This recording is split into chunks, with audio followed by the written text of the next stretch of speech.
Ага, СМС, Хайли Кишлер. По-русски, ладно, потому что по-русски, конечно, мне легче формировать свою мысль. Два слова о себе скажу. Я занимаюсь татарской музыкой очень-очень давно, потому что я татарка, потому что у меня хорошее образование консерваторское, потому что мой педагог – это Юлдус Накиевна Санбет в консерватории. Это дочь великого Наки Санбета, поэтому многие вещи я, конечно, знаю от нее. Она была практически летописец вообще татарской культуры, очень много всего знает. Слава Богу, она еще жива, не совсем здорова, но жива, поэтому это, конечно, наше такое народное достояние. Это, с одной стороны, вот эту вот татарскую часть я знаю с ее стороны. Преподавала очень долгие годы, вела прям татарскую музыку и фольклор музыкальный в Казанском музыкальном колледже. Там дают очень хорошее образование. У нас очень серьезная была, на самом деле, эта линия. Я начала работать в музыкальном училище тогда, когда вот 90-е годы, помните, вот эта вот волна национальная, когда открывались национальные народные отделения. Практически все татарские певцы такого среднего периода, там, начиная с Вили Усманова, там, Ильназбах там, и так далее, да, Инжир Шаймурзин, это вот все наши студенты. Почти половина государственного ансамбля песни и танца – это наши студенты. Поэтому я, конечно, вот эту тему очень хорошо знаю. Очень болею за нее, очень переживаю за нее. А вторым моим педагогом был Георгий Михайлович Кантор. Это человек, представляющий такую академическую школу музыкальную, еврей, который очень уважительно относился к татарской музыке. Но многие такие антитезисы я, конечно, знала, и в том числе и от него тоже. То есть вот это вот веяние. Почему, например, Казанская консерватория считала, что там у татар не должно быть хоровой музыки? Или почему там, скажем, почему Яхина называли, например, скажем, соединяя его с фамилией Рахманинов, называли Яхманинов, да? Почему считали, что это вот не тот пианист, о котором нужно говорить, там, и так далее, и так далее.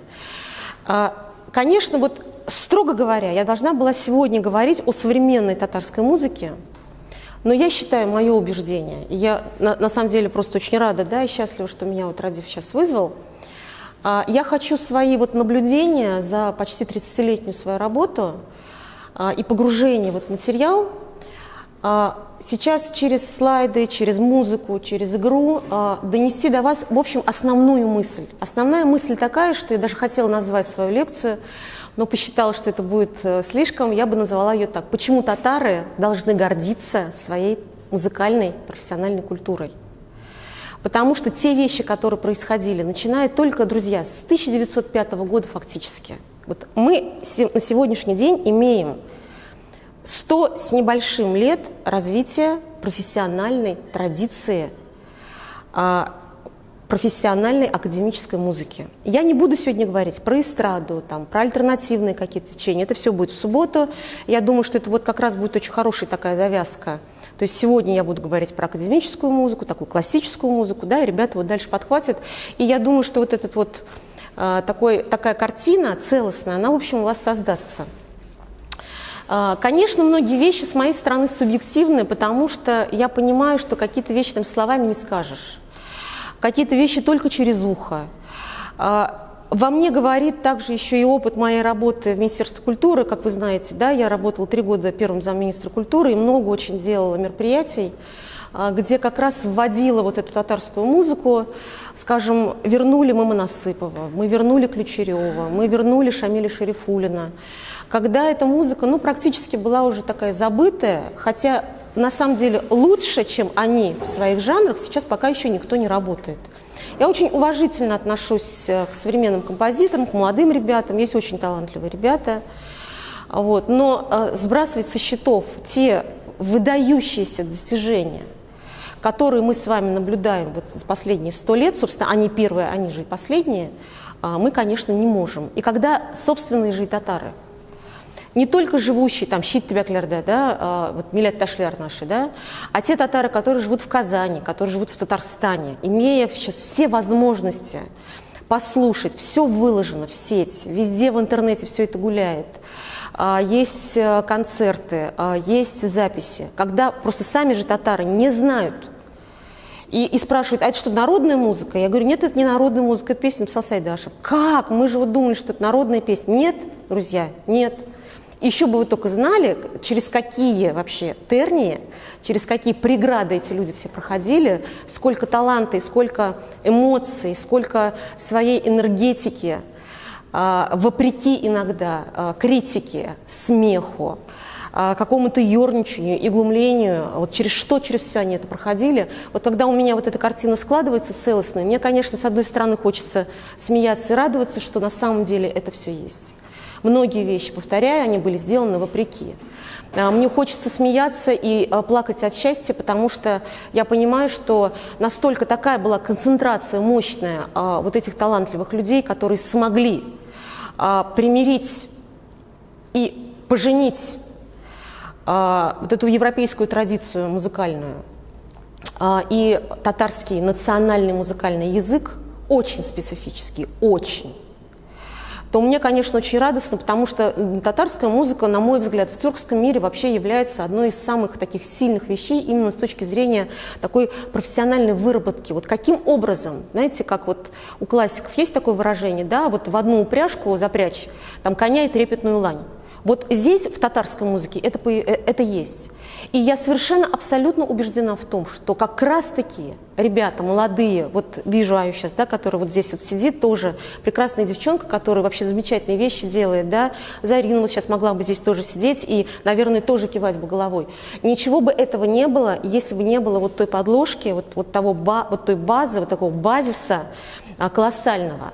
И не было бы, наверное, сейчас и такой хорошей эстрады, вот в хорошем смысле слова. Вот не тот вот энгер-мэнгер, да, понимаете, вот это умпа-умпа, вот не такое. Я не про это сейчас говорю. Я говорю про какие-то вещи очень интересные с точки зрения именно музыки, музыкального языка, выделки профессиональной, формы образования, инструментовки, гармоний очень интересных. Ведь не просто так, там вот те вот, скажем, европейские, там, американские гармонии, которые там идут даже, может быть, там откуда-то даже из латинской, там, американской музыки, да, которые сейчас, там, инди какой-нибудь, да, которые сейчас ребята вот так вот внедряют в татарскую музыку, просто так ничего не появляется. Это из пустоты ничего не получается. И вот поэтому те люди, о которых я сегодня буду говорить, это настоящие сподвижники. Вот на самом деле я преисполнена вот такого уважения к этим людям, которые вот смогли вот все это сделать, и призываю вас гордиться той музыкой, которую мы имеем, и которую сейчас у нас уже никто не отнимет. Вот такое пафосное, эмоциональное, такая вводная, это я объясняю, почему. Я сейчас на самом деле начну сначала вообще времен, и так постепенно мы придем к пониманию, я надеюсь, мы придем к пониманию тех процессов, которые происходят сегодня в том числе. Итак, я вот так вот очень назвала некоторые вопросы, они на самом деле некоторые вопросы. Я не претендую на абсолютную такую, знаете, на абсолютную такую истину в последней инстанции, понятно. Я не претендую на полноту. Сейчас, на самом деле, как я своим студентам говорю, да, я даю ключ к тому, чтобы эти двери для вас открылись. Поверьте, там столько красот. Это такая красивая музыка, она трогает. Девочки, вы мне мешаете, или мы работаем, или нет. Я к вам обращаюсь. На самом деле это такая музыкальная культура, которая везде заходит. И в Москве, когда Государственный симфонический оркестр, 100 человек, которым там руководит Сладковский, да, играют какую-нибудь там увертюру Нафиса, и весь зал там тысячный встает и аплодирует, или просто какая-то песня там Альфия Авзаловой, например, там Ильхам Шакирова. Я сама это видела собственными глазами. Там мероприятия, посвященные концерту, посвященные Тукаю, посвященные Пушкину в том числе.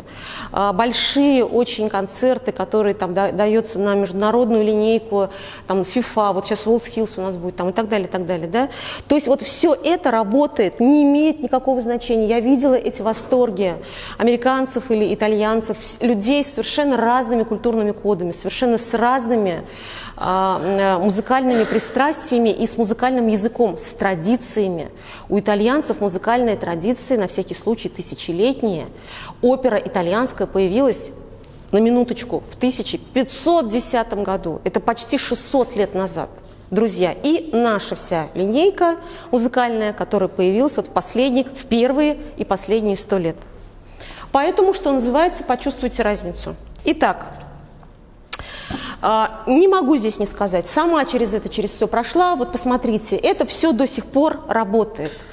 Вы знаете, вы много говорите, много говорим, пишем, спорим. История, так она и называется, история с историей. Вот такая с нашей историей татарской произошла история, что до сих пор у нас есть непонятные вещи, что фактически историю татар, как тюркского этноса, да, как потомков болгар, ведь начали изучать только в 90-е годы. Я сама через это прошла. Я училась в школе в общеобразовательной. В 1977 году я была в 1 классе. И я никогда не забуду, и никто у меня эту память не отнимет.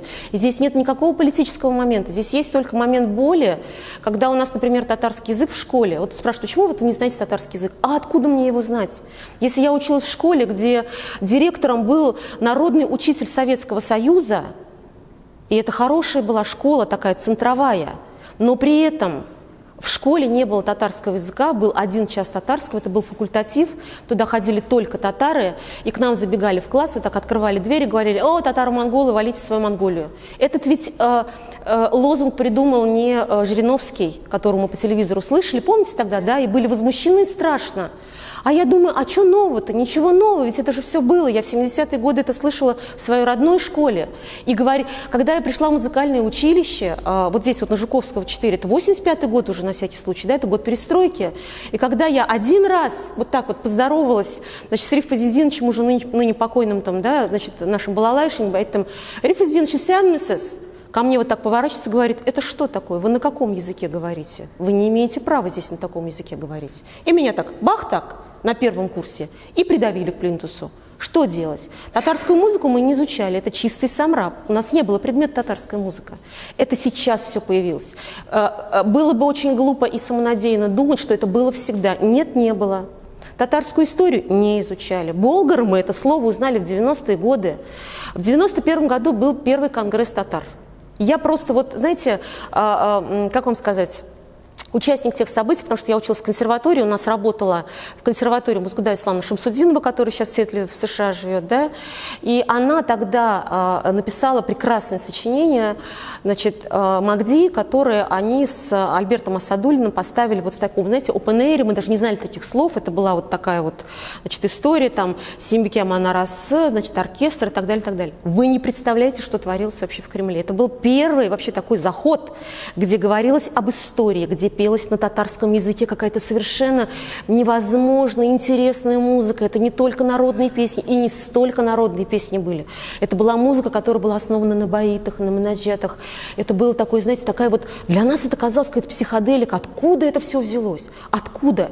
Для того, чтобы это написать, Музгуда сначала 35 лет ездила по деревням, катушечный магнитофон Нарнутагыб, значит, на лошадях. Я вам серьезно это говорю, я сама ездила в экспедицию в Муслюмский район. Это же ужас был. Калуж, блян, идешь, застреваешь, к бабушке идешь, она сегодня может, завтра она не может. Сейчас она тебе боит, может 2 часа читать, через полчаса у нее давление подскакивает, все, и ничего нету.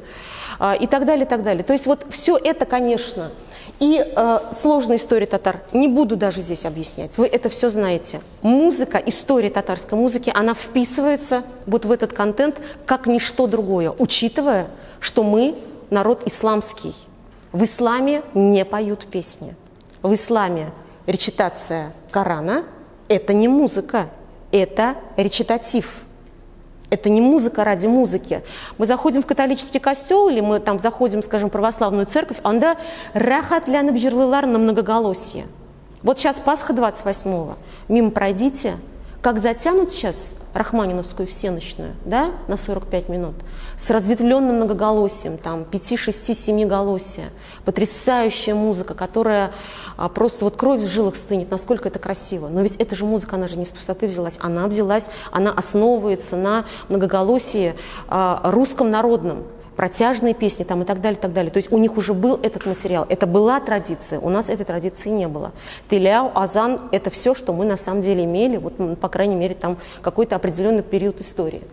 Конечно, когда я пишу драматическая дискуссия, она действительно драматическая от слова драма и трагедия, потому что на моих глазах, например, 2 музыковеда подрались, просто подрались в консерватории. И это был такой спарринг, когда один говорил, что с какого вообще, извините, перепуга татары поют хором. А им говорят, ну вот есть же такое вот понятие кумяк жирлауда, там киляуда, вот сидишь там, значит, вот рахатляны, там на вечерках, аулак, значит, илярда, вот так сидишь, как бы вместе поешь. Они говорят, это разные вещи. Не может быть у татар хоровой музыки. Не может у татар хоровой музыки. Через 2 года появляется Шамиль Шарифуллин, который пишет хоровой концерт. Мынажаты, аулкиляры, там, значит, даже написал хоровой концерт «Сары Сандугачлар», это кряшинский фольклор.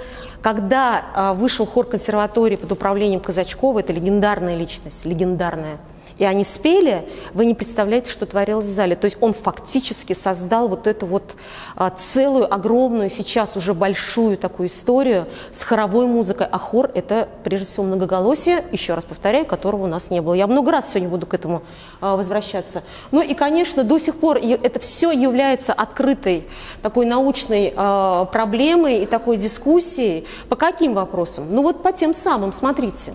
Белые пятна до сих пор есть. Есть. Это я вам говорю как профессиональный дипломированный музыковед. Взаимодействие религиозной светской традиции. Есть единственный музыковед, который занимается этим, она живет в Голландии, это Гузель Сайфуллина, я у нее тоже училась, совершенно замечательная. Вот она только в 91 или 92 году, к сожалению, у меня книжка осталась в кабинете, написала вообще о музыке, ну как сказать, о музыкальном языке вот в исламской традиции. Интереснейшее такое исследование, очень сложная, настоящая научная монография. Почитайте, это очень интересно. Да? До сих пор непонятно, каким образом у нас это все коррелируется, что в религиозном. Посмотрите, как читают азан, например, скажем, в среднеазиатской традиции. Это вот одно. Как читают в иранской традиции, это другое. Как читают, например, в мечетях Казани, это третье совершенно. Кто-то прямо распевает, прямо фиоритуры, орнаментика, кто-то просто 3 звука, туда терции, сюда терции, все, больше ничего нет. Это разные традиции, никто не говорит, что вот так Коран хорошо читать, а вот так Коран плохо читать. Нет. Так и так можно, и так можно. Но тем не менее, каким образом, на какое кораническое интонирование опирались, например, в профессиональной музыке уже в 80-е, 90-е годы, на самом деле, эту историю все завел Монасыпов Алмаз Закирович, потом подхватил Мазгуда, там, значит, Рашид Калимуллин и Шамиль Шарифуллин. А до этого что, у Сайдашева этого нет? Есть? Нет. Только в музыкальных драмах, и то в виде смеха, Зянгер Шальда, Бадавам, там, значит, где надо вот религию, значит, вот, что называется это, пропесочить, да, только в этом смысле. Не Сайдашев, не Габаши, не Музафаров, Яхин, вообще ни разу. Ключерев нет. Жиганов нет. Только конец 80-х, практически начало 90-х. Друзья, это было всего 20 лет назад. Что такое для истории музыки? Это мгновение, это практически одно поколение. Я это все знаю, а мне, извините, еще не 100 лет. Да? Дальше. Фольклор различных этнических групп. Это вообще тема.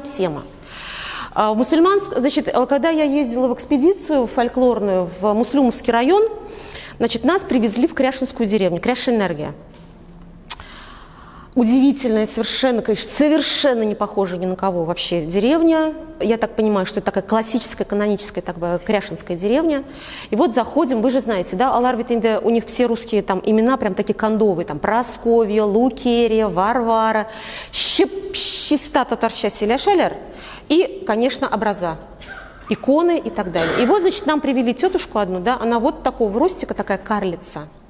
Голос Монсеррат Кабалье вообще отдыхает. Она на одном конце деревни пела, на другом конце было слышно.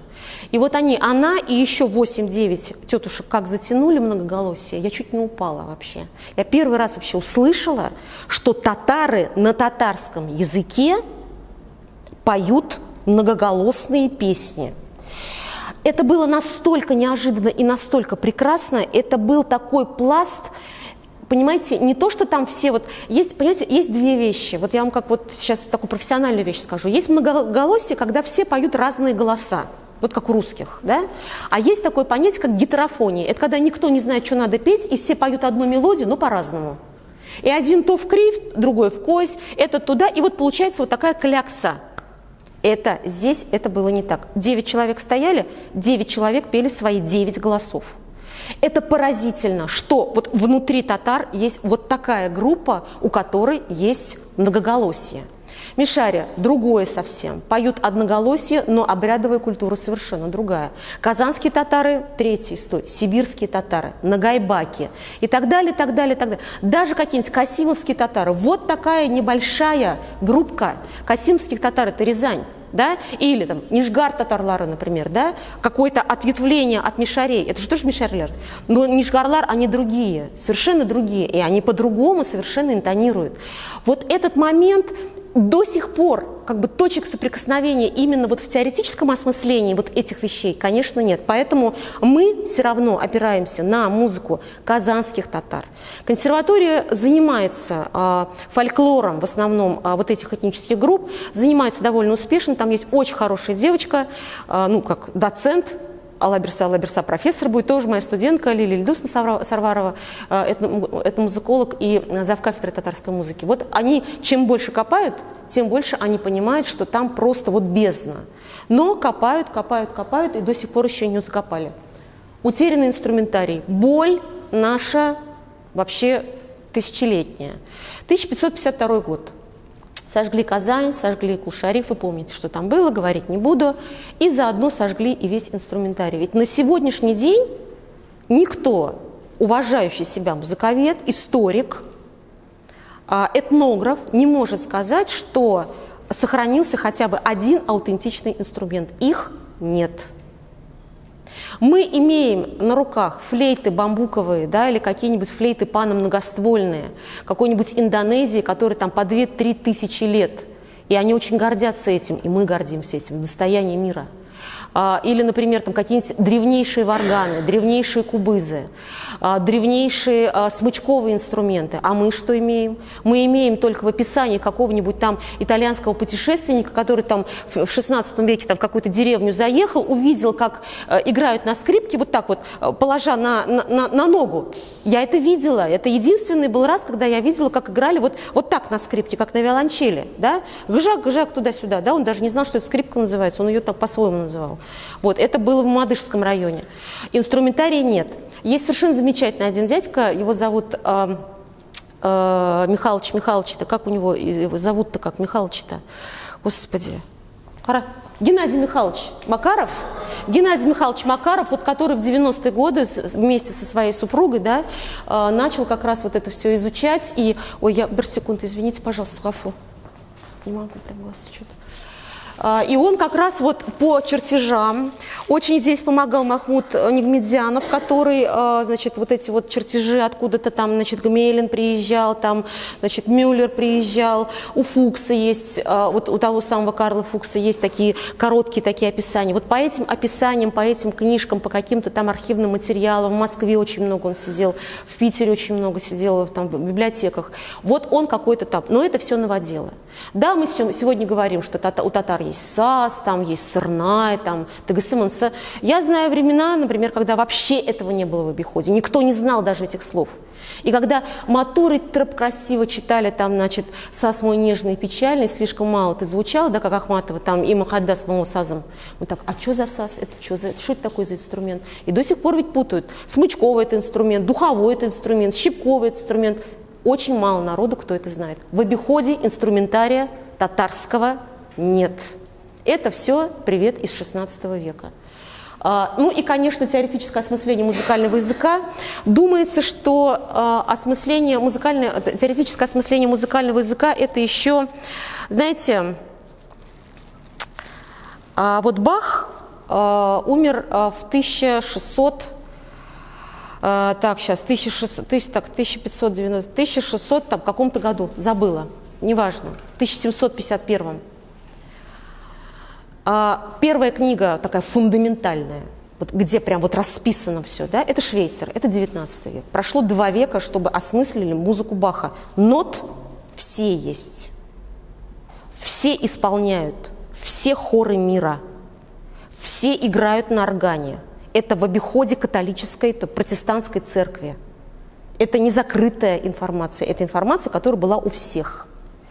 200 лет понадобилось для того, чтобы теоретически осмыслили музыку Баха.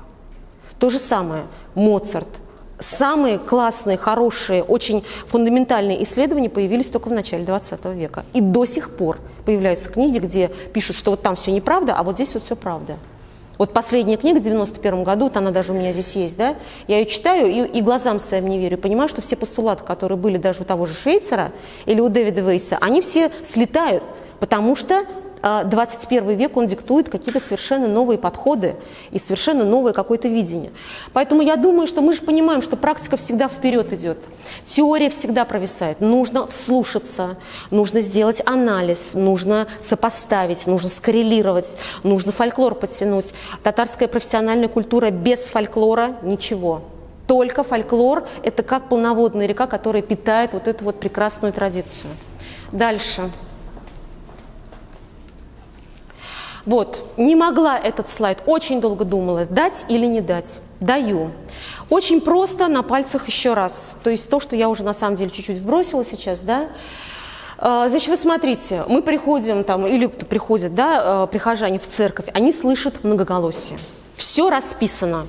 Точки, вот это невменное даже письмо, там 13-12 век, глубокое средневековье уже писали, записывали хотя бы туда, так, как должна идти мелодия, вверх-вниз, да, нотный стан, все расписано, значит, или какие-нибудь там, значит, там церковные песнопения, это письменная традиция. Письменное. Что написано пером, не вырубишь топором. Берем эту обиходную музыку русскую, православную, там какого-нибудь 13 века, можно вот так встать и спеть хором. Все есть. Здесь о чем мы говорим? Что написано? Только Коран, тафсирляр и, значит, дополнительные какие-то там материалы, да, как мы говорим. Все, больше ничего нет. Где написано, как надо петь? Никто не знает. Это устная традиция.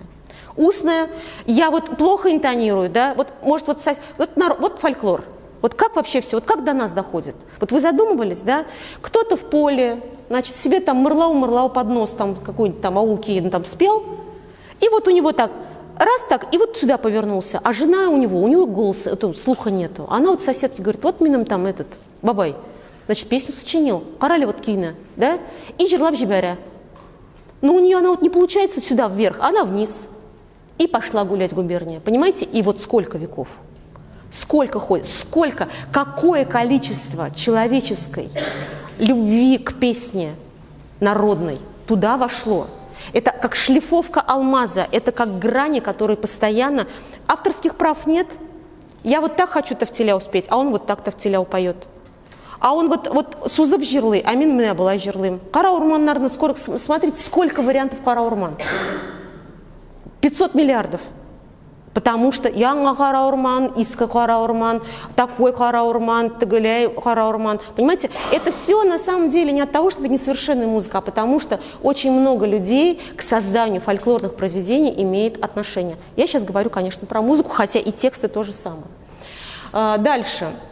Многоголосие. Это очень важно, друзья, это очень важно, потому что многоголосие, я сейчас говорю даже не про кораническую часть, я сейчас говорю на самом деле про вообще вот структуру татарской песни. Мы сейчас от ислама уйдем, но вы должны понимать, что не говорить об этом мы здесь тоже не можем, потому что татары – это исламизированный народ, это народ с религией со своей, которую еще в X веке приняли здесь. Это целые тысячелетия люди находились и находятся, татары находятся вот в системе ислама. Мы не можем это сбрасывать со счетов. Тем более понятно, что, еще раз повторяю, что очень многие вещи, они оттуда и шли, и музыкальные в том числе. Да? Но когда мы понимаем, что у татар все, да, вот это да. Вот этот вид пентатоники не используется. Из 5 видов пентатоники, которые и так-то из 5 нот состоит, из 5 ступеней состоит, всего-то используются 3. Дальше самое главное. В татарской пентатонике нет полутонов. То есть там все как тура-тукай, как мама говорит, да? Секунды, терция. Раз нет полутона, значит нет там вводности. Каждая ступень вот в этом ладу, она самоценная. И это самое главное тормоз для того, в тот момент был, когда на территорию татарской народной песни входила гармония, то есть аккордика. Это был самый главный тормоз. Объясняю почему. У кого есть музыкальное образование, поднимите руку. Беркши, ИК. Все, 3 человека, уже хорошо. Смотрите, значит, как очень просто, вот в европейской традиции, да,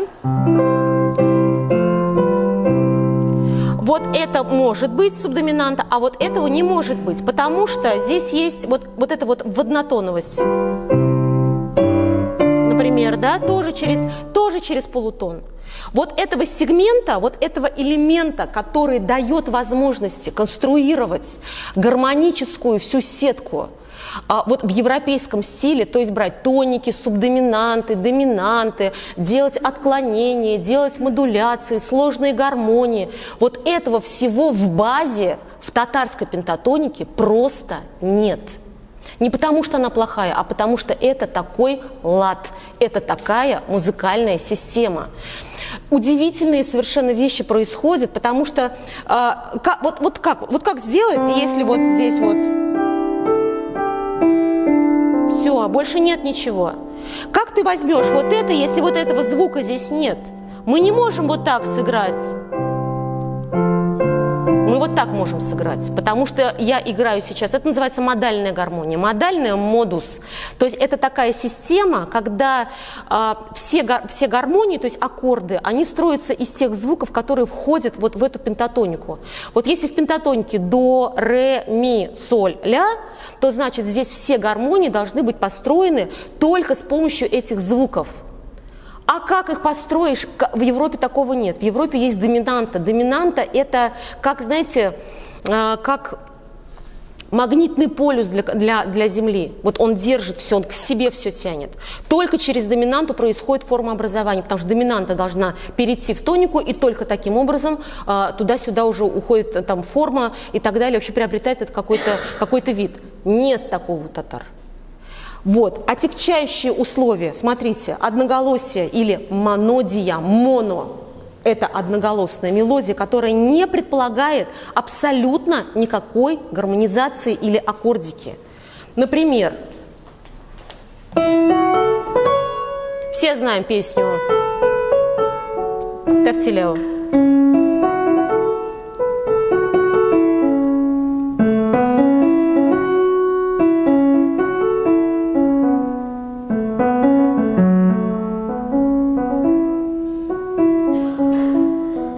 Я сейчас сыграла такой, знаете, скелет.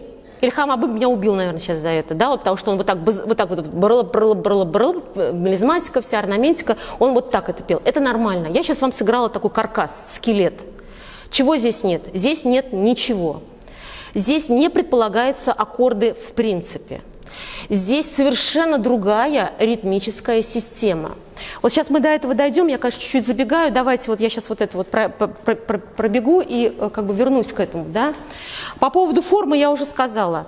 Значит, в католической, в православной, в протестантской музыке, в такой обиходной, да, там, конечно, форма сама по себе, месса, это же форма. Это жанр, это форма, там есть свои законы, да, там реквием какой-нибудь, да, или какие-нибудь там, я не знаю, там специальные пасхальные там песнопения там и так далее, и так далее. То есть там есть форма. В исламе форма зависит только от коранического текста, от строф Корана. И тут как бы уже это даже объяснять не нужно. Дальше. Смотрите, это тоже белое пятно. Значит, я вам сейчас поставлю фрагмент Баиты Саксак. Мы его все прекрасно с вами знаем, всю эту историю прекрасную, да? Никогда не забуду разговор с бабушкой с одной, которая говорит: «Карали, сіздің қазаннарда нәрсе нетесіз. Почему вы баиты поете со сцены?» Мне нечего ей сказать, это неправильно. Баит со сцены петь – это неправильно. Баит – это жанр. Даже вот в 90-е годы был очень большой спор между музыкантами и литераторами. Считали, что баит – это такой жанр, который на самом деле литературный. Это же язу, то есть его писали бабушки, записывали. Значит, баит – это двухстрочная строфа. И вот о чем? О своем горе. Бала ульгян. Там, кышы, там что-нибудь, да, какие-нибудь трагические ситуации или смешные ситуации, там, Касимский брай. Касимский Брай ходил, значит, гулял, все пропил и под забором умер. Вот про это Баит. И там прям все написано. Вот Касимский Брай, Тегенда Барган, Мунда Барган. Там прям целая прям история рассказывается. Баит – это, ну, как былина. Конечно, это не былина, но это Булган-халь. Есть такой Баит Зельхабира Бейта. Старинный его уже сейчас никто не помнит, никто не знает, а он был в свое время в 19 веке очень популярный. Да? Там, значит, история о Зельхабире, которая, я думаю, что это выдумка на самом деле. Значит, история про то, как ее отец поиграл в карты с русским урядником и проиграл ее в карты. И русский урядник, значит, должен был на ней жениться, но вы же понимаете, что мусульманская девочка не может таким образом выйти замуж, значит, ее нужно перекрестить. И вот ее, чтобы не перекрестили, она забралась на колокольню и упала с колокольни, значит, расшиблась. Таким образом она избежала позора. И вот что-то я сижу, значит, ля-ля-ля, вот это все рассказываю, и мне бабушка моя говорит: а что синкалиптрасан-то? Это же, говорит, Булган-халь, как это может быть такое? Я говорю: я не поверю. Она говорит: да ты что? Это же, говорит, история была, значит, Кизический монастырь, да? А Кизический монастырь – это место, где сейчас ДК химиков, друзья. И это быль. Какие бы фантастические вещи не были, это быль. Так вот, Баит, Менаджат, посмотрите, это все литературные жанры письменные. Это, наверное, единственный жанр, который дошел до нас в письменном виде. В тетрадочке, матуры, трып это пели, то есть писали, а потом вот это вот киляб утраганнар. Кто-то красивыми мелодиями, кто-то другими разными. Кто-то баркины знает, он поет и аулкиин, и Кыска кейна, и озон кейна, и Баит также поет. Много очень вариантов, да? Это очень-очень важно, потому что Баит и Менаджаты потом именно они станут главными жанрами, с которых началась, собственно, вот эта перезагрузка в 90-е годы вот этой академической татарской профессиональной музыки. Почему-то композиторы именно к этим жанрам обратились. Им было важно вот эту историю, вот эту двухстрочность, вот эти вот очень небольшие такие узкообъемные, из нескольких звуков всего состоящие мелодии, вот включить в свою музыку профессиональную, в симфонический оркестр, в оперу, да? И это был как глоток свежего воздуха, это было настолько прекрасно и чудесно, это была такая свежесть вот в музыкальном языке. Поэтому я вот прошу, пожалуйста, запомнить вот эти вот два жанра Баит и Менаджат. Теперь дальше. Ну и вот, и я вам хочу сейчас поставить, значит, Баит, Саксак Бейта, поет народная артистка Ания Туишева. Это все было сделано на волне вот этого в 90-е годы, на волне такого вот, знаете, некоторого даже заигрывания вот с этой вот древней музыкой, когда поняли, что это можно делать. Но здесь есть такой момент, во-первых, диалога, который никогда у татар в баитах, менаджатах не был. Это авторский жанр. Если хотите, это авторская песня. Это бардовская песня. Это барды не русские барды в смысле, а барды, вот англичане барды, да. Есть очень много близкого, конечно. И плюс еще тут есть музыкальный инструмент, что на самом деле в это тоже поверить невозможно, потому что практики такой, пения под музыкальный инструмент практически не было. Но в 90-е годы наши себе это позволяли. Чуть-чуть, буквально одну строфу.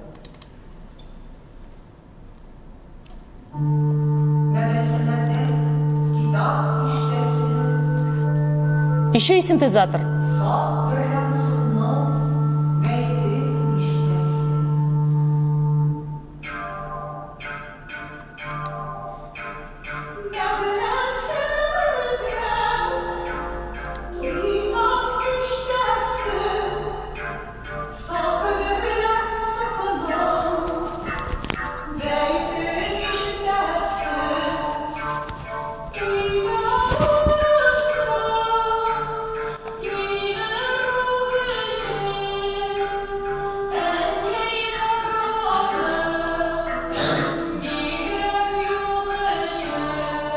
Здесь неправильно все. То, что это концертное исполнение, то, что это подмузыкальный инструмент, тем более еще и с синтезатором. Да? Но я сейчас имею в виду просто неправильно с точки зрения аутентичности. Конечно, ну, любой имеет право хоть с гитарой петь боит, тут не вопрос. Да? Я сейчас, в принципе, говорю про чистоту жанра.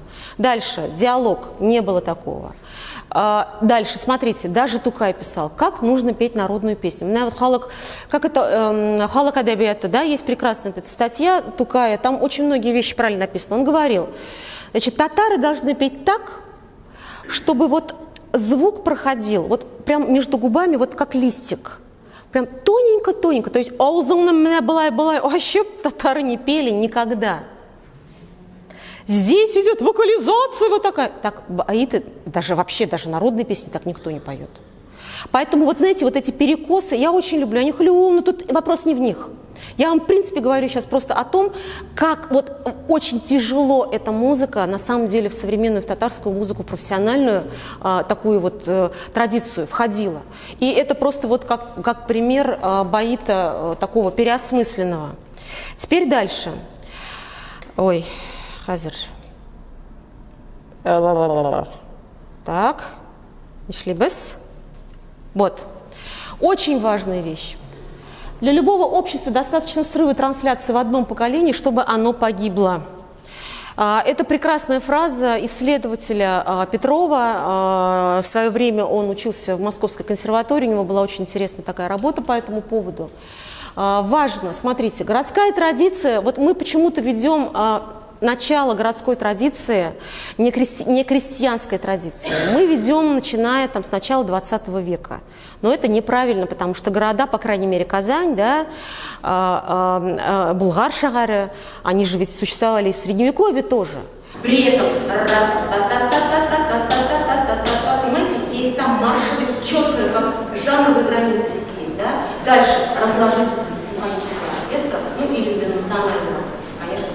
Он без симфонического оркестра не пел. Это был национальный оркестр, оркестр народных инструментов, там была лайки, всякие там домры, баяны там, и так далее. Да? Вот. Послушаем сейчас. Но при этом он дал первые возможности, он немножко умел играть на пианино, и он как бы импровизировал. Он схватил самое главное, такое типологическое свойство татарской народной песни – импровизационность.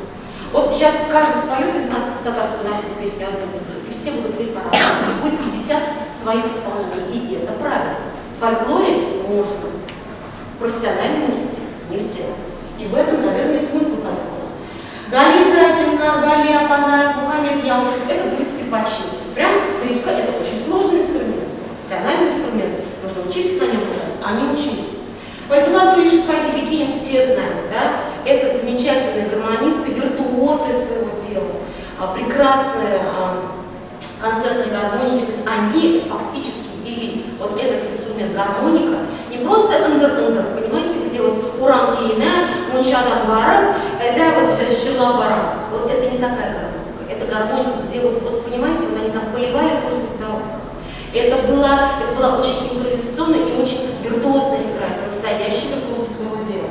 Ну и певцы, конечно, Камиль Беда, и особенно Газиз Аль-Мухамедов, которого татары башкиры рвут на части. Башкиры говорят, это наш, мы говорим, это наш человек, который вместе с Султаном Гаваши написал фактически первую татарскую культуру. Я хочу поставить кусок вам из Тукай марша, как это здорово сделано, и порадоваться, друзья, это ведь там, я не знаю, какой это был там, 1913, еще революция даже не было.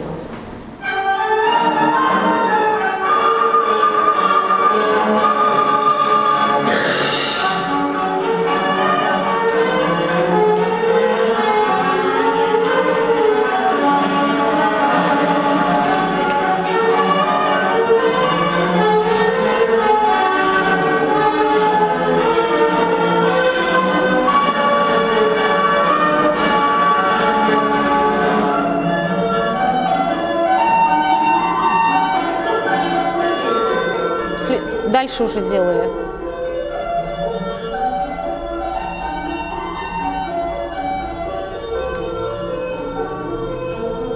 Это прям настоящая профессиональная форма, пара периодичности называется, да, она даже контрастная. Первая часть, первая пара, значит, в миноре, вторая пара в мажоре. Такая получается пара периодичности. Здесь прекрасно все. И жанр, и метр, и гармония. Все естественно, ничего наш слух не нарушает. Поэтому 1913 год. Мы все говорим про, например, марш Советской армии Сайдашева. Прекрасное сочинение. Мы все его знаем прекрасно, да? Но он ведь тоже не с пуста появился. Он же не с потолка вот откуда-то взялся. Первый татарский марш – это Загидулла Яруллин. Дальше. Идем вперед. Вот. Как раз, да, вы видите, да, это вот самые-самые первые композиторские опыты, которые появились еще до революции 17 года. Все мы знаем прекрасную песню, которую пела, хоровую песню «Как Кушкра», да. Я вам поставлю фрагмент сейчас, которую Альфия Павзалова пела в свое время, Нафиса Василова прекрасно пела, Лена Бичарина пела, это госансамбль. Это прям вот такая фишка была, да. Но на самом деле, вначале это была вообще фортепианная пьеса «Как Кук», и Султан Габаши ее написал аж в 13 году. Потом она превратилась в романс, и только потом, в 30-е годы, Александр Сергеевич Ключерев сделал хоровую обработку. Я про это тоже еще подробно скажу. Это вот наши первые, молодцы. Теперь очень интересная тема, друзья.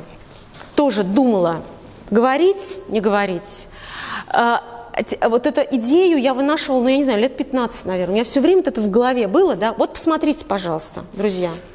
Значит, Михаил Иванович Глинка – создатель первой русской оперы. Сейчас я перелистну вот немножко вперед и вы поймете, почему. Вот. Михаил Иванович Глинка – основоположник русской классической музыки, и первая классическая опера, русская опера, это опера Иван Сусанин. Называлась она «Жизнь за царя», и создал он ее в 1836 году. Это две классические оперы. Значит, эпическая опера – это Иван Сусанин, 1936 год, и Руслан и Людмила – такая лирическая сказочная опера. Мы эту музыку знаем, да? 1936 год. Обратите, пожалуйста, внимание. Теперь возвращаюсь назад. Посмотрите, что было до того. Первая русская опера, специально написанная, да, в переводе сначала, значит, либретто на русском языке, 1736 год. Это 100 лет. Почти 30 опер. Это я еще выписала самые известные. Березовский, Бортнянский, Ковоз, Алябьев, Верстовский. По 6 опер, по 12. Это я еще не считаю, друзья, хоровые концерты, опера водевили. Да, смотрите, Верстовский написал почти 30 опер водевилей.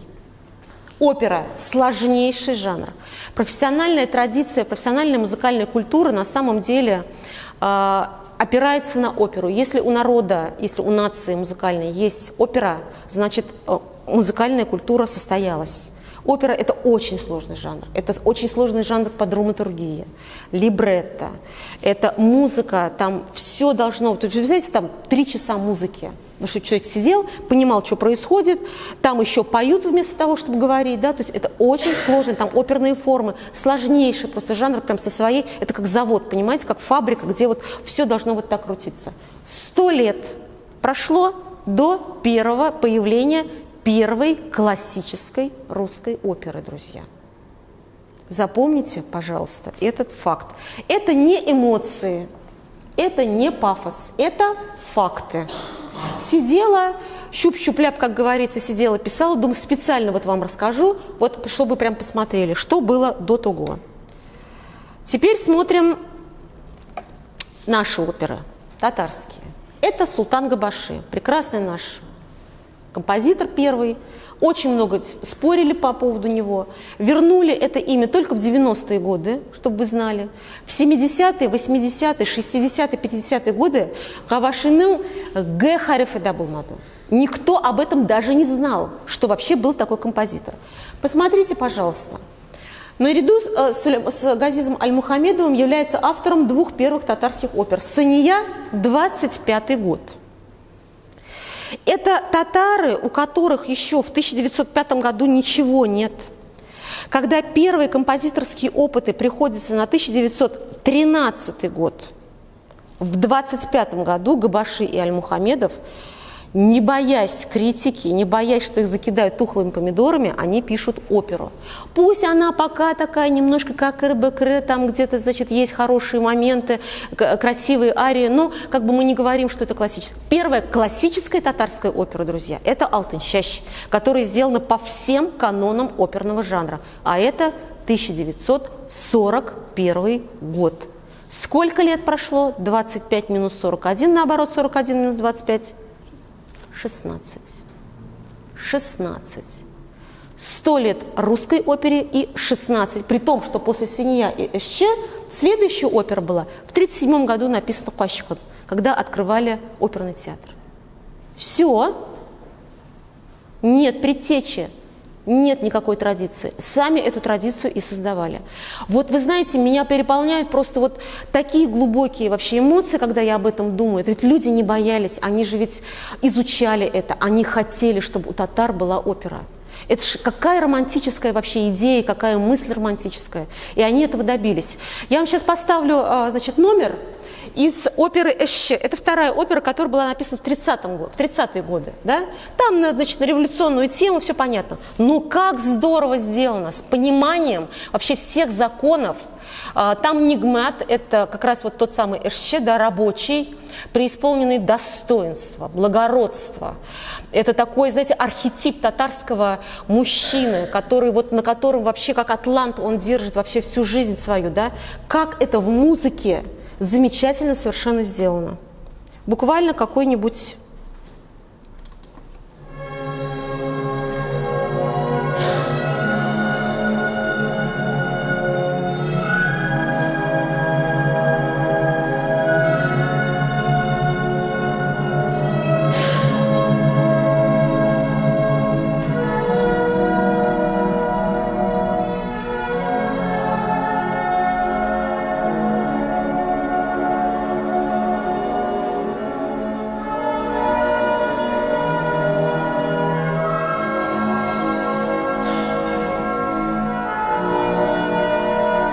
Тридцатый год.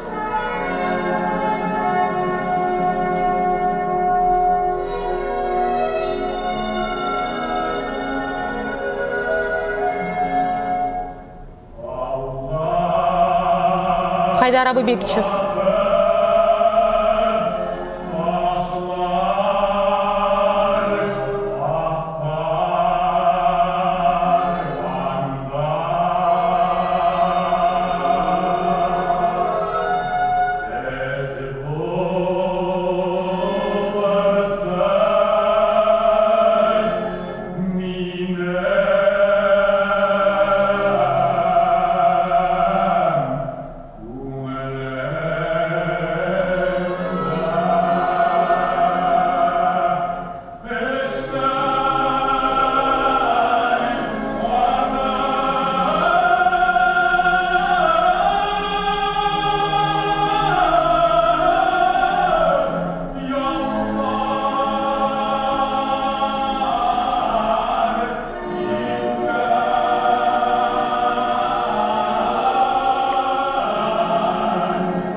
Это вот, понимаете, стилистика, вот настоящая стилистика озонкей, но при этом это оркестр, и при этом это вся гармоническая часть, то есть это вот ну, как бы вот полноценная абсолютно такая вот оперная форма.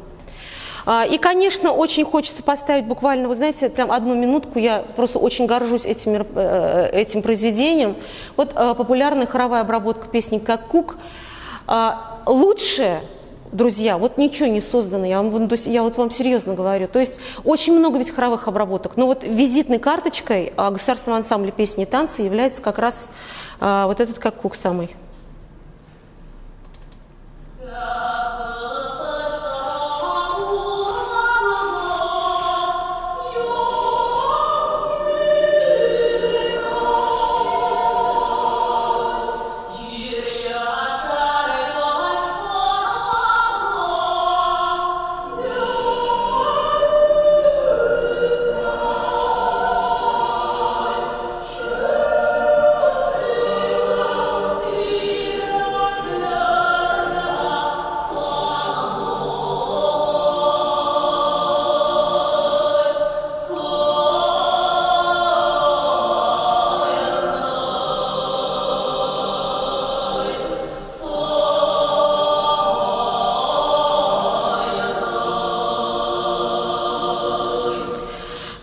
Айрат Хаметов, художественный руководитель госансамбля, они же объездили вообще весь мир. весь мир. Европа, Азия, там, Восток, везде были.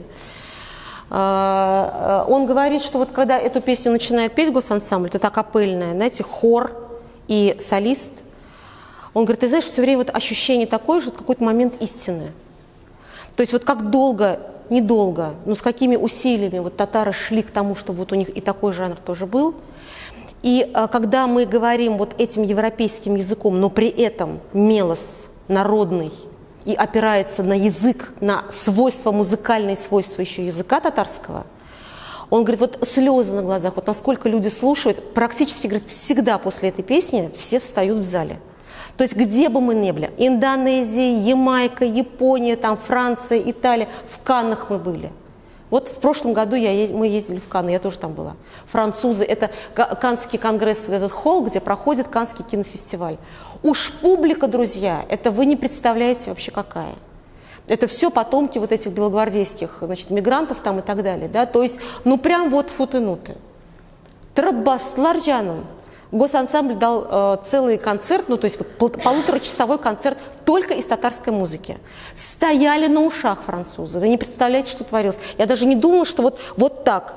Я понимаю, что вот тот путь, который был избран в начале 20 века, он дал возможности вот настолько встроиться вот в эту европейскую музыкальную систему, но при этом показать совершенно уникальный, самобытный музыкальный язык, вот эту пентатонную традицию, вот это вот совершенно другой тип интонирования, вот эту связку с музыкальным языком. Ведь даже татарский язык в музыке, он начинает звучать даже по-другому. Вот его музыкальность вот эта какая-то удивительная, на которую мы с вами уже не обращаем внимания, о которых нам говорят русские и люди, которые не знают языка, они говорят, у вас такой музыкальный язык. А нам кажется, что-то непонятно, да? Нет. Музыкальный язык. И он начинает по-другому совершенно даже себя вести и в составе музыкального произведения. Вот если бы я сама своими глазами этого не видела, и у меня прям в гордость я распирала, я думаю, слушайте, ну как это все-таки здорово, да? Хорошо, идем дальше. Наш любимый кем? Наш любимый Салих Сайдашев. Значит, я не знаю, друзья, вы вообще застали эту полемику или нет. В 96-7 году, когда, да, у нас этот БКЗ, Большой концертный зал, носит имя Сайдашева, в 97 году у нас Большой концертный зал, значит, был создан. Вы не представляете, что говорили сами татары по поводу того, что Большому концертному залу дает имя Салиха Сайдашева. Это был такой спор, были такие драки, это столько было вообще разговоров в печати, что на самом деле Сайдашев не заслуживает того, чтобы дали его имя главному концертному залу республики. Нәрсе эшлягансың был Сайдашев? Значит, у нас спрашивают. А что он там писал-то и кытынлик ален нәрселерне? Вы знаете, я на эту полемику, я могу 7 часов рассказывать, что сделал Сайдашев. Вот все, что мы сейчас имеем в национальной музыкальной культуре, в музыке в национальной, в татарской профессиональной, это на самом деле решение только Сайдашева. Все пошли по его пути, все. Потому что он смог совершенно естественным образом, вот слово «естественно», он обладал абсолютным каким-то слухом, вот не абсолютном смысле вот звуковысотность, да, а вот смысл в том, что он сумел всю классико-европейскую гармонию абсолютно конгениально соединить с татарским мелосом. Он не просто это соединил, он, вот даже смотрите, вот самая простая песня Бибисара, да, сейчас, все знают ее.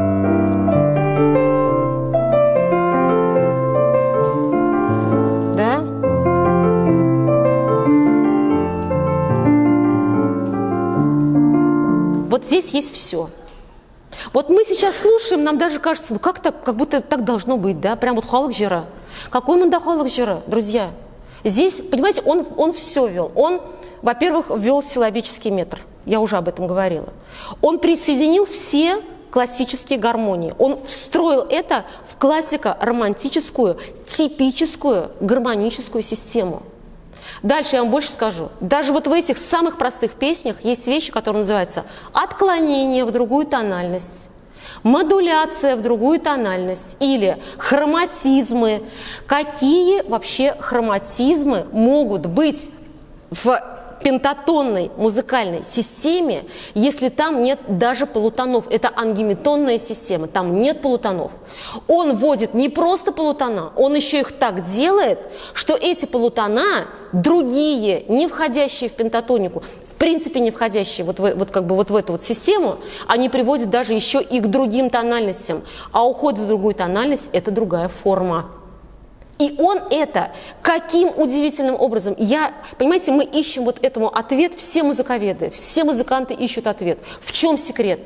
Секрет в таланте, наверное, только в этом.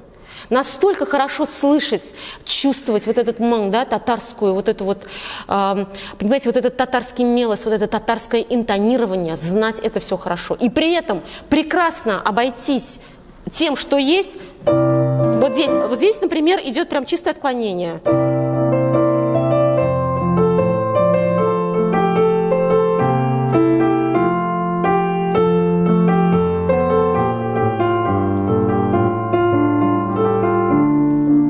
И при этом он еще по-деревенски заканчивает. Рам-пам-пам-пам, понимаете? Вот. То есть здесь все на месте абсолютно. Как ему это удавалось, никто не знает. Или, например, вот Фарида Жиры, да, Хуандарбуе, там, скажем...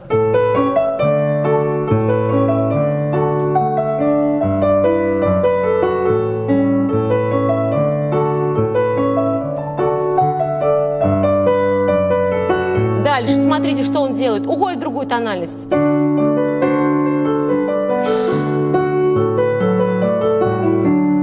И при этом опять деревенский каданс. Деревенское окончание. Татары слушают, они понимают. И при этом это ведь еще звучит оперным голосом. И еще под аккомпанемент оркестра. И он сам же еще и дирижирует. Кто подарил татарам оркестр симфонический? Конечно, Сайдашев. Какой симфонический оркестр? О чем мы говорим? Даже свой собственный инструментарий мы утеряли в XVI веке. А тут целый симфонический оркестр. И люди приходят музыкальную драму смотреть. И они понимают, что вот это те самые типажи, это те самые татары, вот про них Зангер Шель, Сюнгян Йылдызлар, Галия Бану, там, так далее, да? Это же все из народной жизни. Кэши сидит Саклана Бутра, да, смотрит, все понимает, простой текст, при этом литературный. Какой Тинчурин писал, какой был прекрасный драматург, пока его не расстреляли. Понимаете? И при этом такая простая, понятная музыка, но музыка, которая в арсенале имеет все европейские средства. Сайдашев, браво, брависсимо. Если кто-нибудь вам когда-нибудь скажет, что Сайдашев, не икатиин, дайте, пожалуйста, ему в морду, ладно? Я вот прям вас просто прошу. Потому что это на самом деле так. Или вот, например, да, скажем, вот мы знаем, просто здесь вот я пишу. Значит, был такой профессор Яков Моисеевич Гиршман, я тоже у него училась, прекрасный музыковед, прекрасный. Вот. И он, значит, у него была такая теория, что музыкальная драма Сайдашева, вот этот наемщик, Зангер Шаль, что такое музыкальная драма? Это спектакль с музыкой, но это не просто музыка, это не саундтрек, это музыка, которая досказывает то, что не может сказать литература. Вот плохо мясяраге, понимаете, вот плохо. Не шли, бежрлы. И все за бетенсерен, меня бетенсагашен, меня бетензарен, вот она в музыке это все дает. Это дополняет, это расширяет эмоциональный строй. Это Сайдашев вот так вот, он сумел найти вот такую форму. Значит, Гиршман говорил о том, что музыкальная драма Сайдашева – это недоделанная опера. То есть, как будто бы это, вы знаете, уничижительный такой, как будто бы это опера, в которой, вот в опере же все поют. Почему у вас в музыкальной драме вот поют, потом разговаривают, потом опять поют, потом танцуют, потом опять разговаривают? Это что такое? Должна быть опера, в которой все должны петь. Сайдашев говорил, а зачем? Зачем, если музыка и в таком виде все досказывает? Она выполняет психологическую роль. Поэтика психологическую роль, да, идет параллелизм, досказывание того, что невозможно. Или, например, там Зангер Шальда, да, прекрасный пример. Например, Ишан Нарнан Илярна, значит, Динах Илярн, не просто так же они говорят, они же не говорят там син там такой-такой. Дурак Асалышып начинает бедавам петь через вот этот вот коранический, то есть вот через этот менаджет в то время давалась сатира на духовенство. Это только чисто музыкальными средствами. Это, товарищи, уметь надо, тоже уметь надо, да? Дальше, все здесь. Оперные формы. Попробуйте спеть арию Гульюзум из «Наемщика». Это может спеть только высокопрофессионально подготовленный вокалист. Там такая тесситура, там на всякий случай. А когда...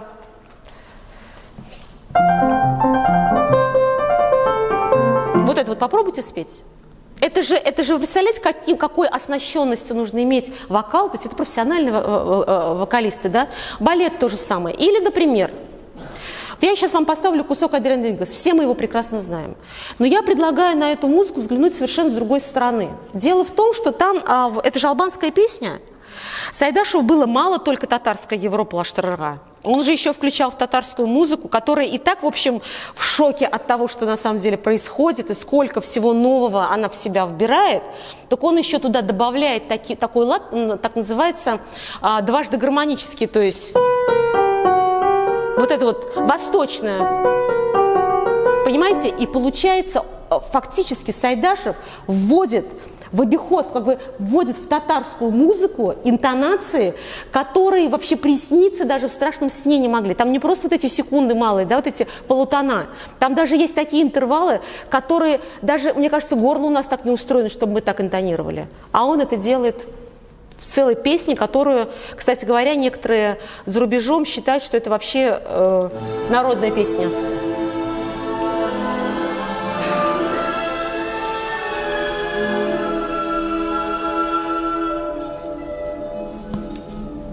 Арфа.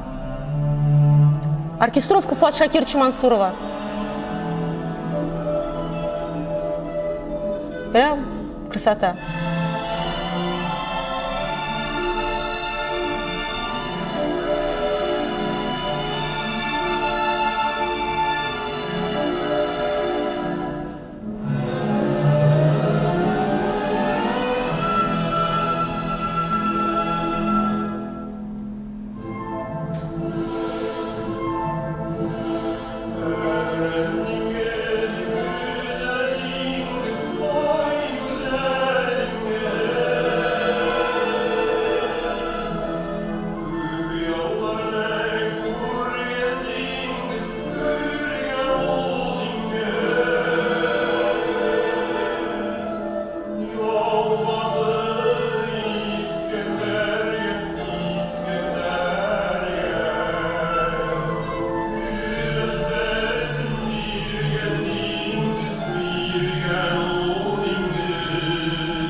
Кто сейчас скажет, что это не татарская музыка?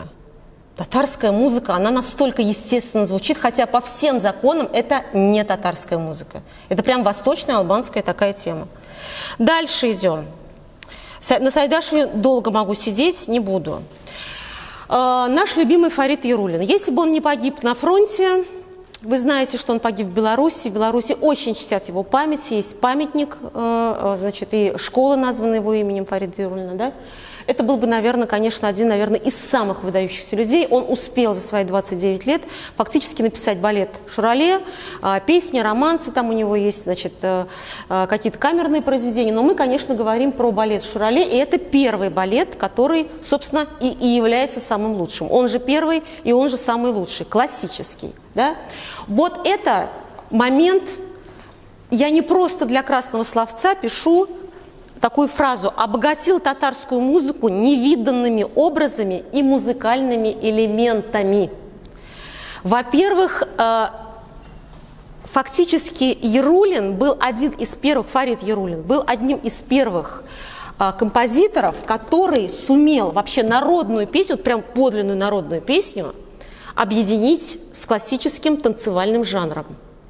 Я сейчас говорю о музыке, это, значит, адажо этого Бултера и Сембике, который сделан на песне Тавтиляу. Я вот именно поэтому на ней сейчас остановилась сегодня, чтобы вы понимали, какую эволюцию вообще прошла эта песня. Мы все помним арузную метрику. Вот, долго, коротко.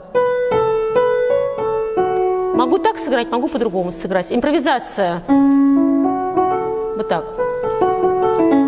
Не можем не продирижировать ничего. Что делает Фарид Ярулин? Гений, абсолютный гений.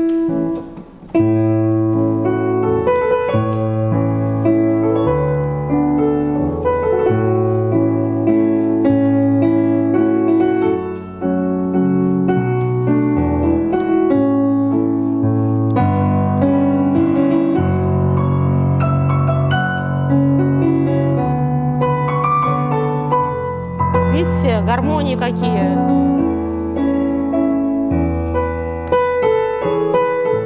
Забыла, да? Просто взял и поместил это в жанр вальса. Кто скажет, что это не татарская музыка? Конечно, татарская. Как по-другому можно писать? Не знаю. Или, например, в третьем действии, вот невиданные образы, Шурале. Ну, Шурале это же прям канон, да, мы же очень хорошо знаем Шурале, Тукай, там, все это такое, там, Былтыр, фалян-фалян. Что делает Шурале? Он апоэтизирует этот образ. Посмотрите, как Шурале соблазняет Симбике, соблазняет. И какая здесь музыка, она вообще не татарская, не русская, какая-то восточная. Если сделать сейчас гармоническую схему, расписать, вы знаете, как это сложно? Сколько народу вообще билось, чтобы расписать аккорды, тоненькие, там, субдоминанты, доминанты. Не получается, потому что тоника вот такая. Смотрите. Это что за тоника такая?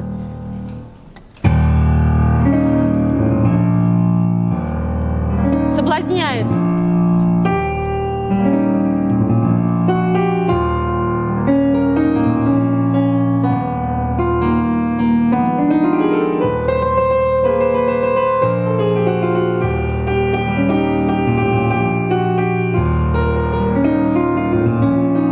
Понимаете, как он прям соблазняет ее, он прям вот вокруг нее хороводы будет. Где такое еще было? И всего-то, друзья, 41 год. 41 год. Я думаю, что Шурале должна у этого балета быть какая-то перезагрузка.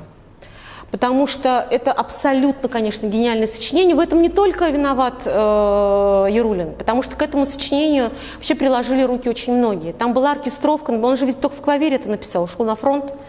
Там, значит, сначала делал, значит, Власов Ферре, потом Якобсон это ставил, там, значит, переделал, там много редакций. Луиза Ханым Батыр Булгари делала редакцию музыкальную, да, оркестровку делал Фуат Шакирович Мансуров. То есть очень многие вообще к этому произведению имели. Когда у Майи Михайловны Плесецкой спросили, какие ваши любимые партии, она одной из партий назвала как раз Фембике, она же танцевала ее. Она говорила, что это совершенно восхитительная музыка, и такая полетная, и такая удобная для танца, она такая пластичная, она такая, вся такая балетная, как Фарид Ярулин, который практически не получил образование. Они же практически все самоучки, друзья. У нас первый человек, который получил консерваторское образование, это Мансур Музафаров. И то, как этнограф. Жиганов получил классическое консерваторское образование. Яхин, как композитор, как пианист, ему не дали закончить в Москве. Все. Сайдашев самоучка, 4 года оперной студии при Московской консерватории, РАФАК. Фарид Ярулин то же самое. Габаши вообще нигде не учился. Это же пока еще люди, которые вот просто вот как они слышат, вот их там чего-то научили делать, вот они, знаете, люди, которые фактически нигде никогда не учились, они вот в эти 10-е, 20-е годы создали целую музыкальную систему, жанровую, языка, интонирования, оркестровки, формы, вот все, понимаете, и объединили вот эти несчастные 5 нот, пентатонные, где нет аккордики, где нет полутонов, где нет вообще вот этого всего. Вот они вот это создали. Понимаете, мне так хочется об этом не просто говорить, а кричать и говорить. Друзья, вот когда вы начинаете критиковать, да, и говорить вообще, чем они там, что это такое, мне вот хочется сказать, а сжатые-то сроки какие? Вы посмотрите, это же, ну, что тут говорить? Дальше пошли. Назиб Жиганов, значит, я не буду сейчас про него говорить. Назиб Жиганов, понятно, мы уже как бы знаем, что это действительно выдающийся человек, здесь все вот написано, основал и, значит, был ректором Казанской консерватории почти 40 лет, да, и вот смотрите, первая симфония Назиба Жиганова, симфония сложнейший жанр, сложнейший для симфонического оркестра. Там нужно очень много всего уметь, знать, слышать, уметь делать оркестровку, слышать, уметь все это, значит, компоновать. Тоже там 50 минут чистого времени музыки для симфонического оркестра. Первая симфония была написана в 1937 году, Пашкин в 1939 году, как получается, вторая половина 30-х годов.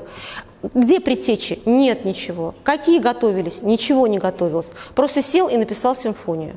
Ну ладно, хорошо, первая симфония не больно сильно какая, значит, у него там шедевральная, да? Зато вторая симфония Сабантуй, которая до сих пор звучит, с ее знаменитыми фанфарами, как Сабантуй открывают, начинает везде, на всех форумах, там, Конгресс татар, Тукай, Фалян, везде вот звучат вот эти знаменитые фанфары и прекрасная симфония, и эта симфония вторая и третья, кстати говоря, тоже в этом НИДЭ, Камдале, у Сладковского, в ГСО, все это играется. Ну и, конечно, вот я здесь сейчас пишу про оперу «Алтын-Чәч» и «Джалиль». «Алтын-Чәч» – это наша национальная, конечно, классика. Это лучшая опера, я не знаю, что лучше написано. И «Джалиль» – это 1957 год после реабилитации, как раз в год реабилитации Джалиля. Жиганов, как личный друг Мусы, значит, Мустафовича, он как раз вот написал эту оперу. С точки зрения вот современности, абсолютно современная музыка. Абсолютно сделанная по всем канонам оперного жанра.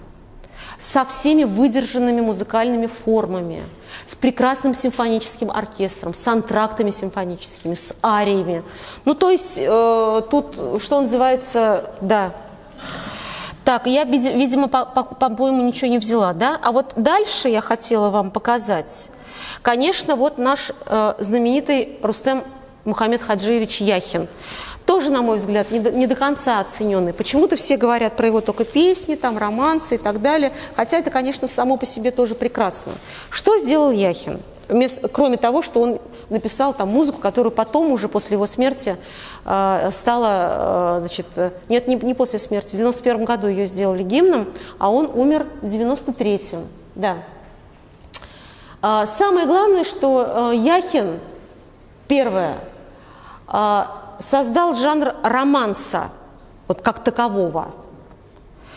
Романсы Яхина, они настолько красивые, вот красивые просто, сами по себе, по музыке, по гармонии, по мелодии, очень простые. Все знают, да, Бадрят Алар? Что здесь? Ничего.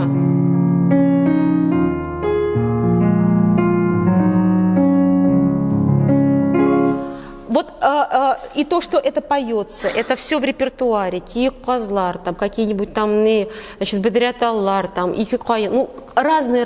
Карим Али Урманнарга. У меня бабушка умирала, например, вообще с этой песней на устах. Представляете, она вот перед смертью пела Карим Али Урманнарга. Она говорила, что лучше этой песни вообще нет. Вот от сердца идущие, вот просто вот от души идущие.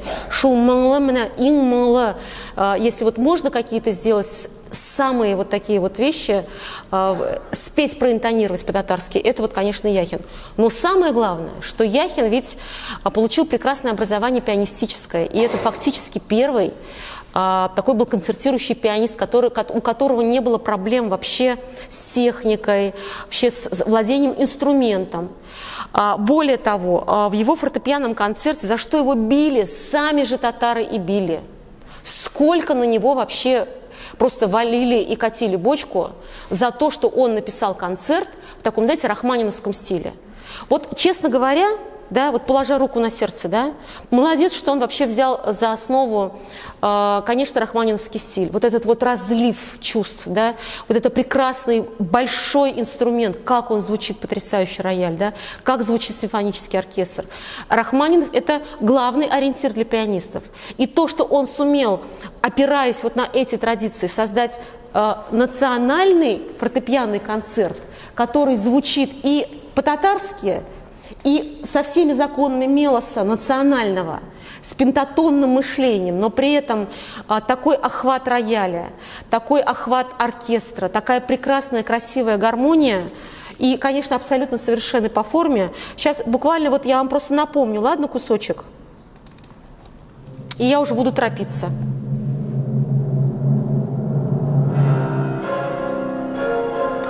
Сам играет.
ставлю, просто обрываю, потому что смотрите, как долго, да, нигде не прерывается мелодия. Это называется кантилена, бесконечная мелодия. Это нужно обладать, конечно, выдающимся мастерством, конечно, яхинские мелодии, он, конечно, потрясающий мелодист.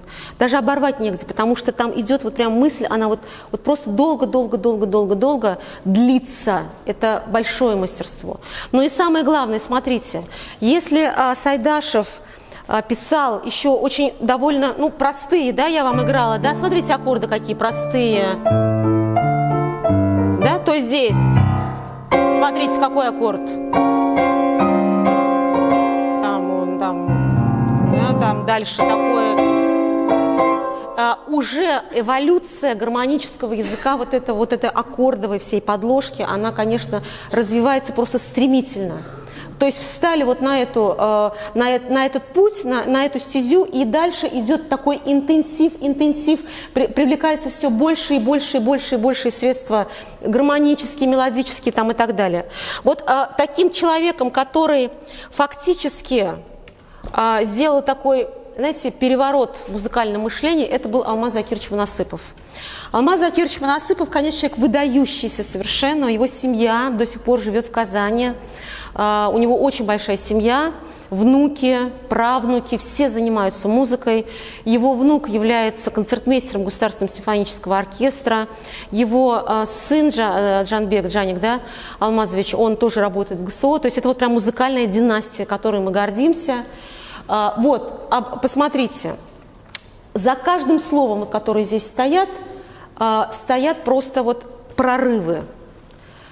Жанровые, стилевые горизонты татарской музыки воплотил, он первым был, который вводит баиты, менаджаты, книжное пение, да. Вот, ой, Джалиль, извините, с большой буквы не написала, забыла. Симфония поэма Муса Джалиль. Первый он вводит вообще систему, так называемая 12-тоновая серия.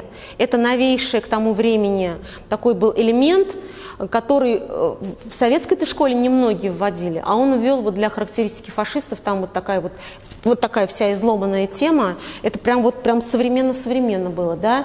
Или, например, вокально-симфоническая поэма Тукай-Аханнары. Обратите внимание, да, писал музыку в жанрах самбы, там, босанова, танго. То есть он даже начал расширять уже вот эти вот жанры, такие классические, ну, такие уже, как бы для него это уже было просто. Например, у него есть, скажем, вот такая пьеса, смотрите. Это прям босанова настоящая. Называется «Хаяллар». В Москве в прошлом году мы всех порвали этой пьесой.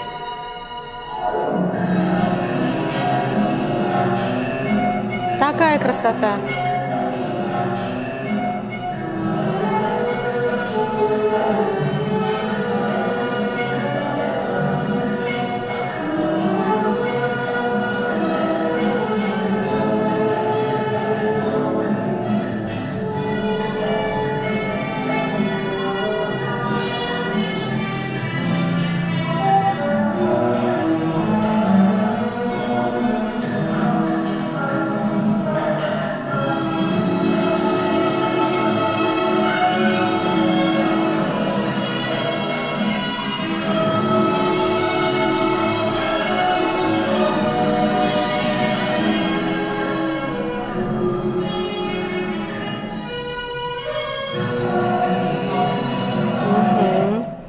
Вот. Ну, можно было, конечно, ну, давайте вот еще одну поставлю. Значит, из цикла Тукай-Аханнары он первым ввел в татарскую музыку электроинструменты. Вы услышите здесь сейчас и синтезатор, и вот этот вот восточный стиль, тот стиль, который вот он так сильно любил, и так, естественно, тоже таким же образом, естественно, значит, внедрял. Ну, вот смотрите, как звучит. 76-й год.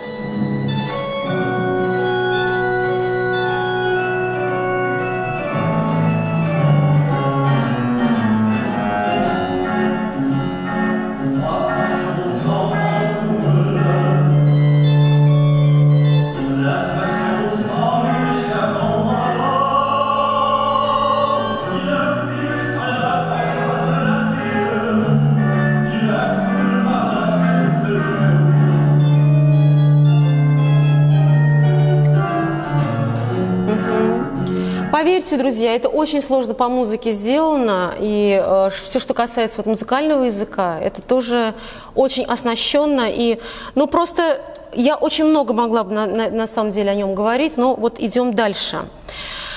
Шамиль Шерифуллин, Шамиль Абы, он тоже уже сейчас ныне покойный, он человек был, который занимался прям серьезным татарским фольклором, и он обогатил татарскую музыку новыми пластами вот других этнических групп. Он много мишарской музыки писал, включал кряшинские напевы.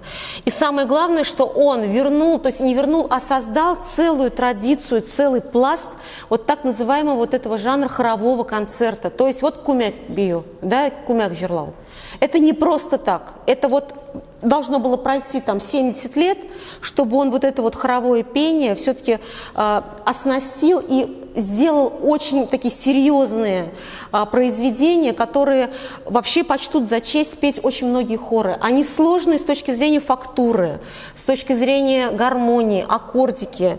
Ну и, конечно, там такая подложка тоже довольно это. Вот смотрите, прямо настоящий хоровой бенажет. Буквально 3 такта.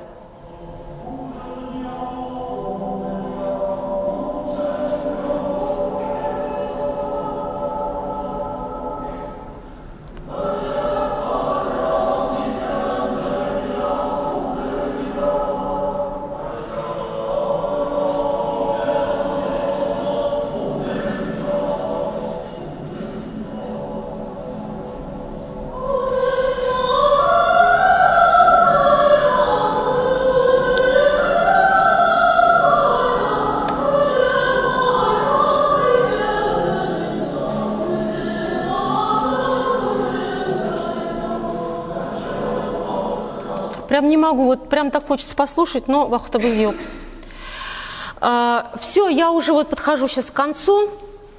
Смотрите, вот это все композиторы, самые такие большие композиторы, которые работают сейчас очень активно. Ну, Анатолий Борисович, я сюда, видите, татарстанский, я толерантна, я не написала просто татарские композиторы, да, татарстанские композиторы. Потому что, вот, например, Анатолий Борисович, это первый, он вообще марийский композитор, да, живет в Казани, в Татарстане, ему 80 лет вот уже исполнилось недавно, да, такой мэтр уже. Он, например, написал, ввел, например, в симфоническую музыку, например, «Эпипе Киин». Вот, да, вот взял и ввел, у него прям целые там вариации на тему Апипа. Или, например, Леонид Зинович Любовский, тоже уже сейчас он такой преклонного возраста, он, например, взял государственную премию Российской Федерации за балет «Кайса Юсуф». И это был прям вот взрыв прям мозга, как вот он там, они, да, сказание о Юсуфе. Прекрасный был балет, да.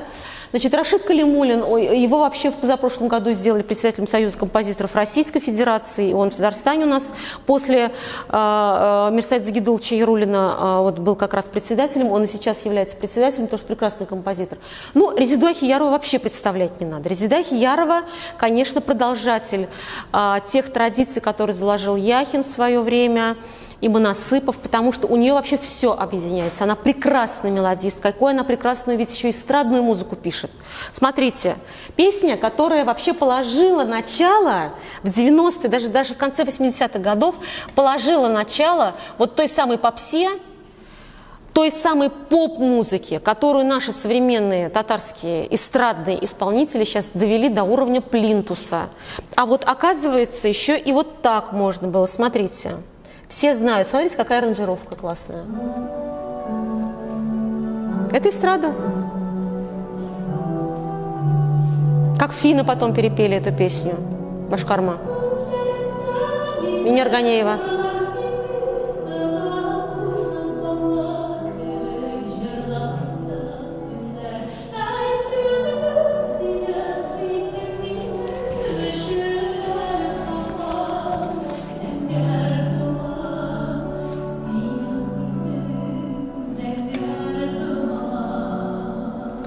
Очень много есть аранжировок, обработок, много народу поет Зиангер Атаман, но вот лучше вот это Вадим Усманов делал, да, в конце 80-х годов.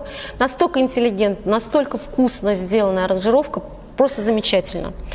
Я хотела сказать про Мазгуду Шамсудинову, которая живет в Америке, но она на самом деле наша. Вот в 90-е годы, вот кто с флагом ходил, зеленым, Азатлык, вот у нее азатлык был в музыке. Потому что все лучшие произведения на булгарскую тему, вот Магди, там, Эдем Баллара, например. Вот смотрите, все мы знаем с вами Байрам Буган, Тукаевский, да, Файзина, там парам, все знают. Для нас Байрам Буган – это вот эта музыка.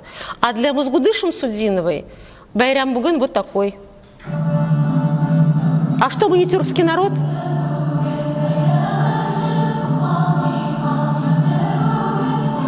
Все, Батырям, все, заканчиваю.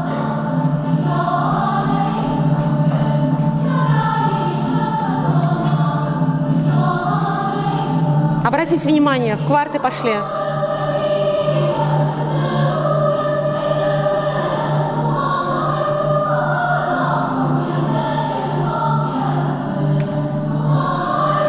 Мы в прошлом году открывали Булгарскую исламскую академию, вы знаете, да, в Болгарии построили новую исламскую академию вот этой музыкой. Президент был просто в шоке, он говорит, а что без Накшунды? Да, музыка была с барбами, я там сам галечь. Конечно, конечно. Все, смотрите, предпоследний. Обратите внимание, я специально сделала вот такую вот схему, чтобы вы понимали, с чего мы ушли и к чему на самом деле мы пришли. Она в полной степени, в полной мере не отражает всех тех процессов, о которых я сегодня говорила, но хоть как-то пунктирно. И самое главное, мне нравится, знаете, последнее, вот видите, нижняя литературная основа. Вот уж что было у татар всегда. Это поэзия, поэтика, литература, слово, вербалика вся была. И вот вы видите, да, европейское, все достижения. И это, ребята, с 1905 года. Фактически татарской профессиональной музыки, если первое произведение было написано в 1913 году, ну, условно я сейчас говорю, да, то фактически 100 лет. Да? И вот еще один последний, это вот этот вот. Это жанры.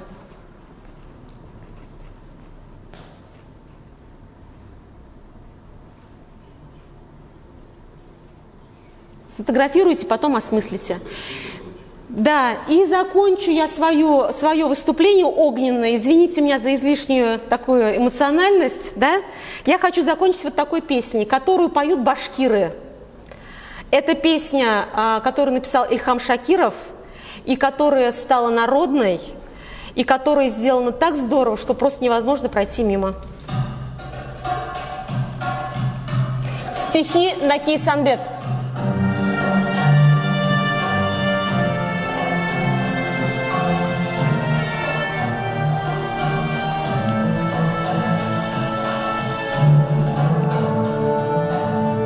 Сидим и радуемся. Все это у нас есть.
потихонечку уходим. Вот так вот, да? Все, друзья. Вопросы с Раула Рахсбарма? Да. Вот понятно, что советская система, да, она все равно, одна из причин, почему у нас европоцентричная музыка, да, потому что вот там, понятно, почему там арабские заимствования возникают в 90-е годы, потому что мы в ислам возвращаемся, да, почему мы вообще никак не экспериментируем там с китайской оперой, с японской, хотя, казалось бы, она, многие нам вещи бы открыла, глаза, да, какие-то вещи, может быть, обошли бы и, не приспосабливали бы восточную музыку к европейской музыке, а бы зашли бы с другой. Прекрасный вопрос. Да. Я скажу сейчас. Значит, смотрите, пентатонику вот в русской музыке называли китайской гаммой. Потому что у китайцев тоже пентатоника, но она совершенно другая.